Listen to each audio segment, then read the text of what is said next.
Hey guys, welcome to the Field of 68 YouTube channel. If you like what you see here, hit that subscribe button and you'll get more college basketball content just like this.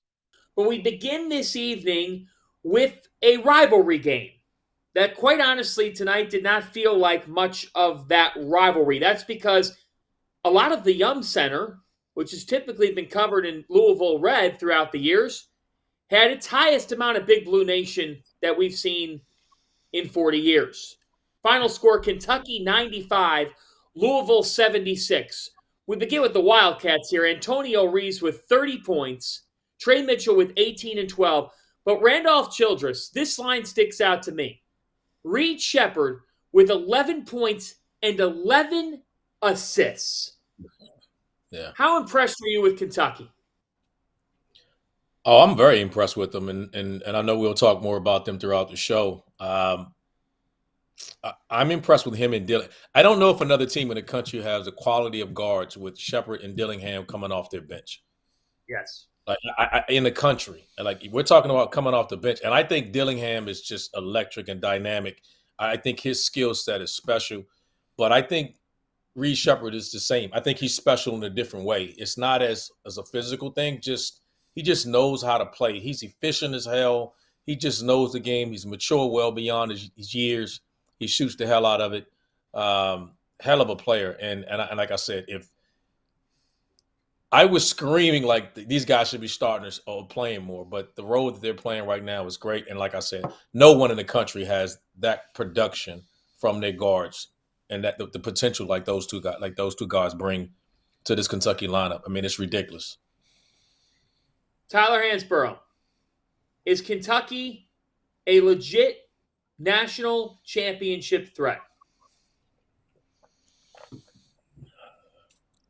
Not at this moment. And the reason I say that is because they are a young and developing team. And I agree with a lot of what RC said, especially with Reed Sheppard. I think Reed Sheppard's been playing great.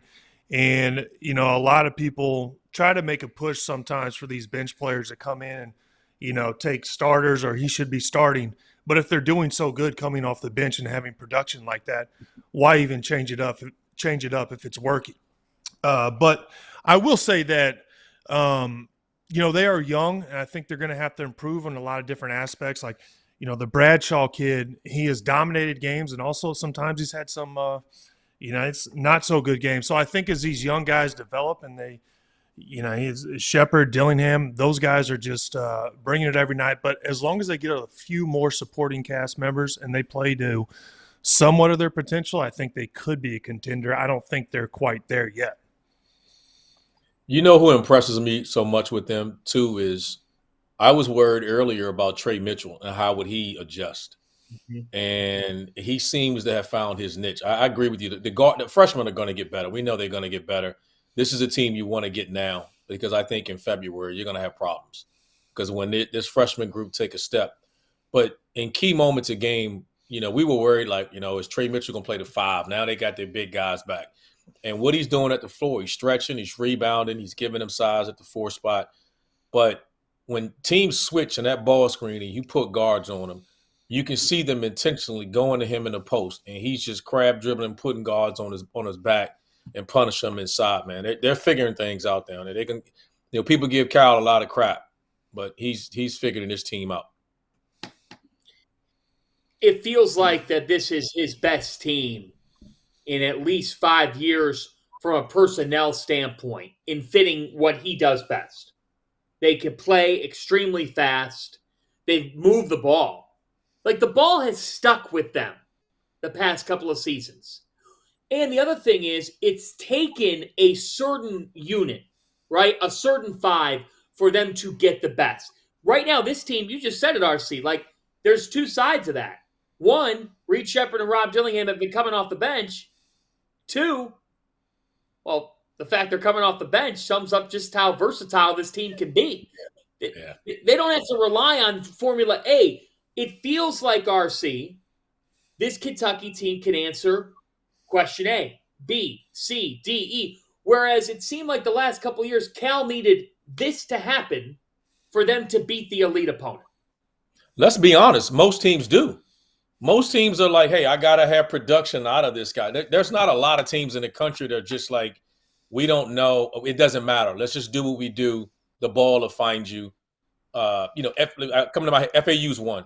But most of the teams, even some of the better teams, like Purdue needs Zach Edey to be Zach Edey, right? And there's still other teams. Not a lot of teams out there are just roll the ball out there and then go 7, 8, 9 deep in their bench and can say, hey, our best player tonight may come from our bench. There's not a lot of teams that can do that. In Kentucky, they're young, but that's the option that they have. And, bringing those guards in, even their bigs, we don't know how elite or how good their bigs could be because they've been injured in the preseason. Those guys are coming around. They're getting healthy. Like I said, this team is scary when it comes to what they can look like in February. Hansbrough, does Coach Cal get unfairly treated? No, I don't think he does. If you coach Kentucky and you don't expect to get criticized or be in the spotlight, then you're delusional. And I will say that you said this is the best team in the past 5 years. I sure hope so, because the past 5 years hasn't been that productive in the postseason play.